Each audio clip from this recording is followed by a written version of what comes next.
Je ne suis pas assez ingrat pour ne pas saluer la bravoure de nos ancêtres. Mais je ne suis pas aussi illusionniste pour me contenter de la médiocrité de ma génération. La patience doit s'imposer dans l'espoir de recevoir une chose accomplie ou établie. Mais les Maliens se patientent en attendant qu'ils meurent ou qu'ils oublient. Certes, Dieu donne la paix à qui il veut, mais aucune livraison à domicile n'est promise. Pourquoi attendre au tournant un bonheur qui fait le tout droit? Parce que nous avons préféré la prison dans les temps présents que la liberté dans les temps futurs.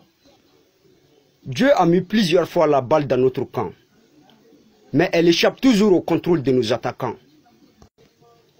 Souvent, je pense même qu'il a bien fallu que l'esprit ait été un organe de sens pour que les Maliens s'en servent.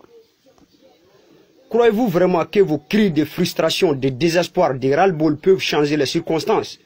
Fermez plutôt vos bouches et ouvrez vos esprits.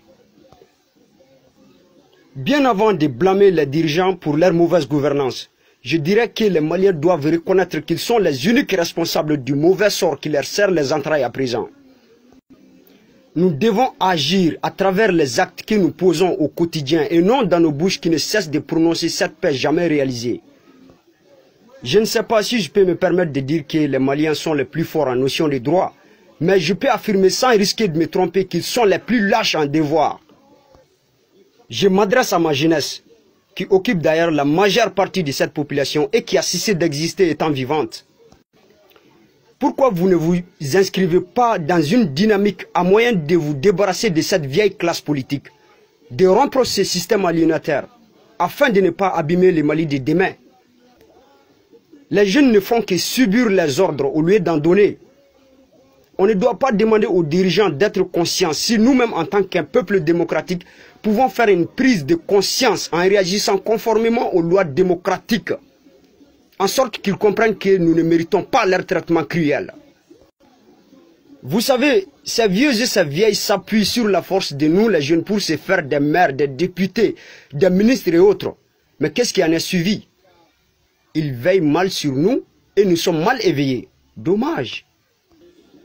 Le passé doit inspirer les Maliens pour agir dans le présent et espérer dans le futur. Mais au contraire, les Maliens espèrent dans le futur sans réaction dans le présent et n'ayant pas la moindre idée du passé. Et notez bien que élire un président n'est pas un jeu de hasard. On ne doit pas avoir confiance à un candidat pour lui élire. On doit plutôt confier l'État à ses soins, à la compagnie du contrôle et de la participation de tous. Faire confiance et avoir confiance font toute une différence entre un confiant et un confident. Ce ne sont pas les mêmes. Appliquez la rigueur, mes chers compatriotes, malgré la véracité de cet adage qui dit que là où il est devoir d'adorer le soleil, il est sûrement un crime d'examiner les lois de la chaleur. Sachez juste que la liberté est la respiration la mieux filtrée de toute nation. Elle est l'oxygène de l'âme.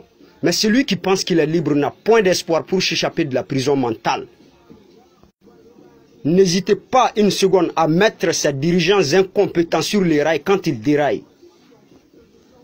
Ne vous focalisez pas sur leurs promesses si vous êtes capable de les obliger de faire ce qu'ils n'ont pas promis. En effet, c'est la conscience qui fait de l'homme un sujet capable de penser le monde qui l'entoure.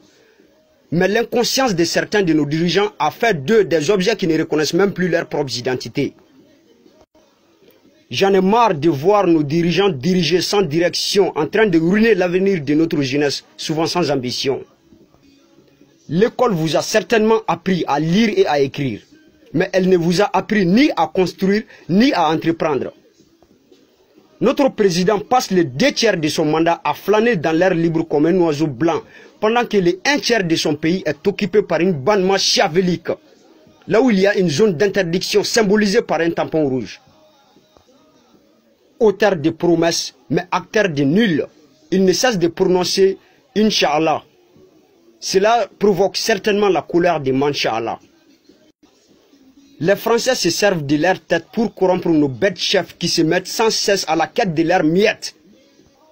Mais moi, en tant qu'un citoyen, je garde ma dignité comme la virginité d'une fillette, même s'il n'y a qu'une seule tartine dans mon assiette. Mon dernier message, dédié toujours à la jeunesse. Ne vous contentez pas seulement de souligner les problèmes. Soyez plutôt unis pour faire face aux défis auxquels vous êtes confrontés. Merci de l'avoir suivi. Thank you for watching. Gracias por asistir. C'était la conjugaison du Mali au présent de l'indicatif et de l'indignatif.